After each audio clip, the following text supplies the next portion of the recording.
So in this video over intermolecular forces, we're going to look at the most important feature of this chapter, and that's recognizing the type of forces that are present in molecules that we see in the homework and on the exam.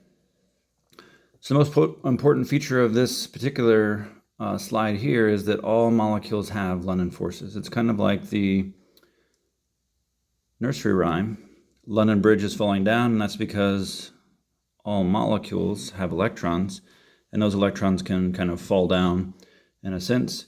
So you notice over here they kind of fall to one side or the other, fall to one side or the other. And then as soon as they realize they're falling, they disperse. They, start moving back and start moving back.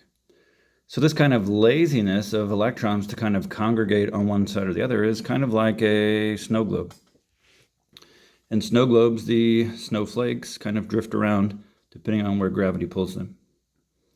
So all molecules have the ability to have their electrons move in a certain direction temporarily. Wherever the electrons move, because electrons are negative, that portion is going to feel negative. On the opposite side of the molecule, where there's very few electrons, there's still protons, and that side's going to feel positive. But as soon as they realize that there's too much negative and too much positive, they disperse, and now we're overall kind of neutral, as we see in this example here, where electrons and protons would probably be evenly dispersed. But then another second passes by, the electrons can kind of congregate again. Once they realize that they're getting too close, they're going to start to feel negative. And once they realize that they're left their protons kind of behind, those are going to feel positive. But then within another second or two, they're going to go right back to their normal kind of position. So this is a very dynamic process of going from kind of left to right, top to bottom, slowly and kind of methodically, but very briefly. So these are definitely the weakest of all forces. So this is the one that everybody has.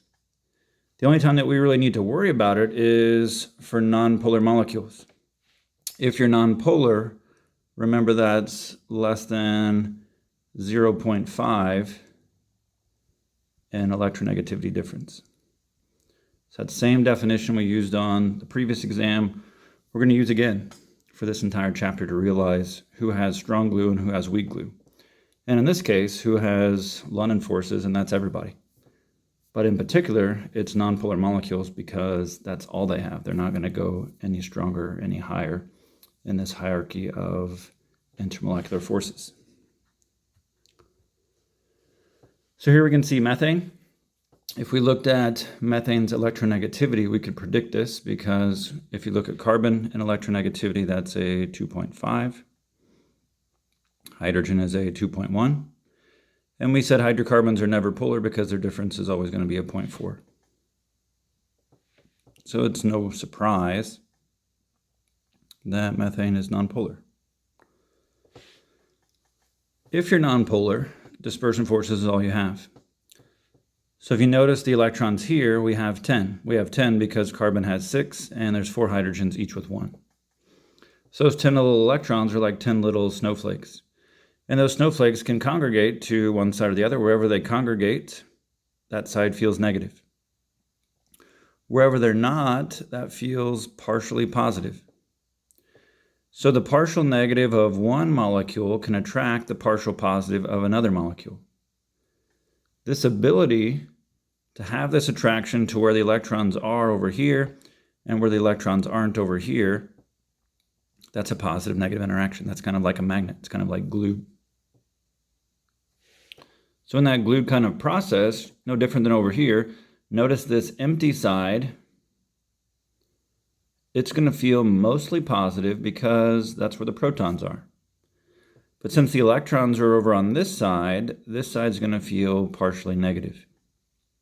That's different from up here because we have equal numbers of protons and electrons kind of dispersed throughout. But the ability for those electrons to congregate on one side or the other gives that negative kind of feeling, gives that positive kind of feeling. And when that happens, we have some attraction. Because the empty space of one molecule that feels positive attracts to the kind of overwhelmingly full electron space of another. This attraction between molecules, this is a London force, a dispersion force, and it's the weakest kind. It's the attraction to where the electrons are of one molecule to where they're not on a separate molecule. And all molecules can do this of various sizes and shapes. Doesn't matter the number of atoms or the number of electrons. The more electrons they have, the more dispersion forces they can have. So bigger molecules, bigger bridges, bigger snow globes, more London dispersion forces as a result.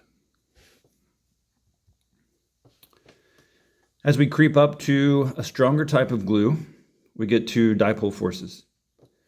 But dipole forces are a lot like what we saw previously, because dipole forces just means that you have dipoles, these fancy kind of arrows with those positive charges.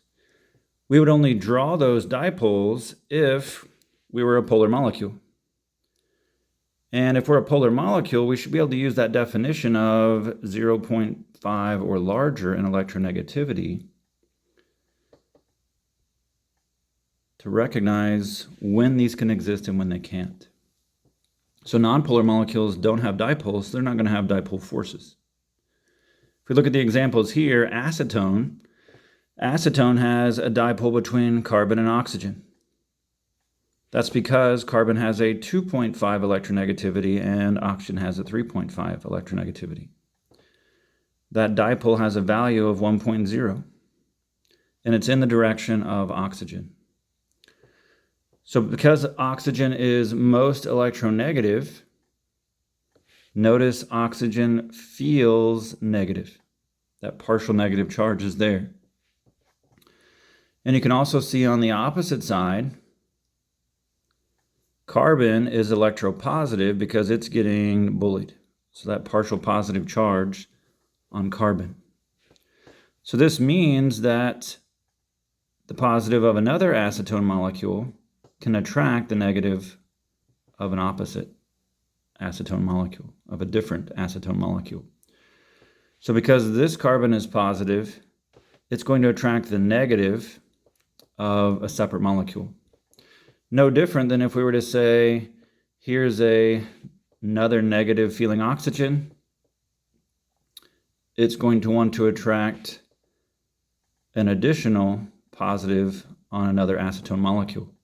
So that ability to attract separately molecules, these attractions, these kind of glue, that's a dipole force. It's that ability to attract one polar molecule to another. And it's all because we have that 0.5 or larger that's possible. If we look at water over here on the left, water's superpolar because it has oxygen to hydrogen dipoles, one here and then a separate one there. Hydrogen has an electronegativity of 2.1, oxygen 3.5.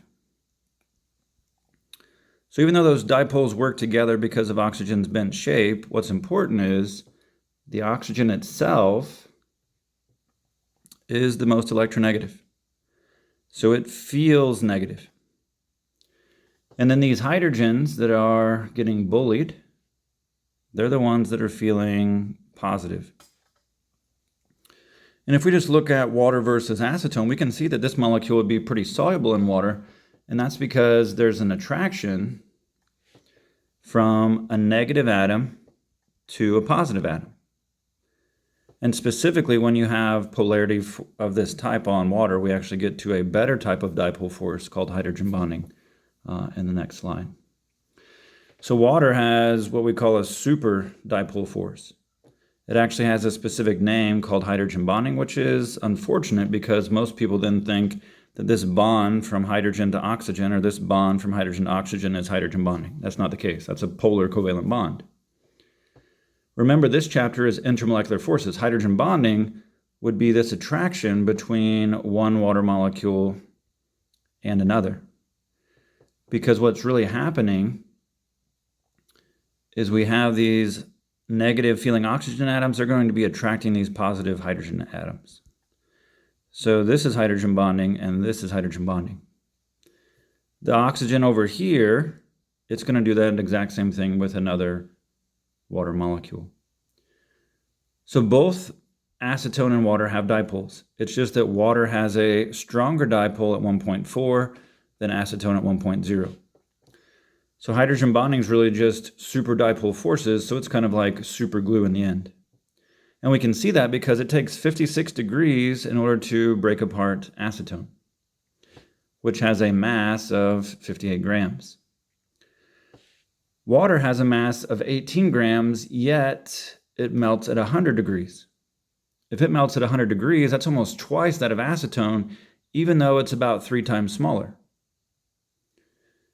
So how can you be 3 times smaller and boil twice as hot for your boiling point, for the point at which your liquids become gases? It's all because of polarity. That 1.4 difference makes up that difference in temperature by almost, 44 degrees, just because it's superpolar and not just polar. So as we look at our strongest force that we just kind of briefly mentioned on the previous slide, hydrogen bonding is the cream of the crop. It's the best of the best for molecules. This is what happens when you take the 3 most electronegative atoms, oxygen, nitrogen, and fluorine, specifically fluorine the highest at 4.0, nitrogen the second highest at 3.5, and then nitrogen at 3.0. There is a 3.0 on chlorine, although chlorine is a much bigger atom, and having a 3.0 on a larger atom doesn't mean as much as a 3.0 on a smaller atom like nitrogen. So it's really these 3 atoms bonded to hydrogen can cause a severe dipole. And those severe dipoles from hydrogen to oxygen, that can allow for hydrogen bonding. So as we find a positive atom, it's going to attract a negative atom. That attraction in between them, that's hydrogen bonding. Remember, this is an intermolecular force. It goes from molecule to molecule to molecule, just like interstates go from state to state to state. We want to make sure that you don't think hydrogen bonding is hydrogen bonded to oxygen. That's just the dipole that we look for in order to know that this happens. Oxygen to hydrogen, that's just a polar covalent bond. That's very different. So be careful when you memorize the definition. You look for oxygens to hydrogens to know that hydrogen bonding can exist. But the fact that hydrogen bonding is actually an attraction, not a real bond, is a big difference in energy, and we'll see that coming up. So these guys are going to have the highest boiling points of molecules, although you can still have a pretty high boiling point just by being super heavy, because eventually gravity weighs in that kind of process as well. But for small molecules, hydrogen bonding is the way to go, and that's the one that we focus on in a lot of our proteins and carbohydrates and our DNA strands from our last chapter. So as we look at hydrogen bonding, remember that you have to have the 3 most electronegative atoms attached to hydrogen. These super dipoles from oxygen and nitrogens and fluorines, these dipoles are so big that they're going to have the strongest partial charges. So they're going to be what we call superglue because they're superpolar. And then dipole forces are a little bit weaker, and that's because they're not using the 3 most electronegative atoms attached to the lowest electronegative nonmetal atom that we typically see. And then again, dispersion forces has everything, but really only nonpolar molecules are the ones we're worried about, and specifically that's because those are the ones that we have to pay attention, because nonpolar molecules, that's all they have. So this chart does work from the bottom up. So the first thing you have to ask yourself is, how many electrons do you have? That's going to be a dispersion force. More electrons, more dispersion, more kind of sticky note, weak glue. Then you have to look at your bonds and say, do you have any polar bonds? If so, you have better glue than if you didn't. And then finally, you have to ask yourself, do you have the superpolar bonds, specifically NH, OH, or FH? If you do, you have the best possible kind of glue. That's called hydrogen bonding. So in a way, it's kind of like, if you have dispersion forces, this is kind of like the tricycle in your garage. Everybody has a tricycle, so nobody really cares that you have a tricycle. right? It's just there. It's part of your garage. But if you look in a garage and you see a motorcycle, it's more powerful. And it may kind of catch your eye because not everybody has a motorcycle in their garage. But if you have hydrogen bonding, it's kind of like you have a Ferrari. If you open a garage for the first time for somebody that you're visiting and you see a Ferrari, it's like, hey, that's cool. That's a Ferrari. That's a car that's worth as much as my house, right?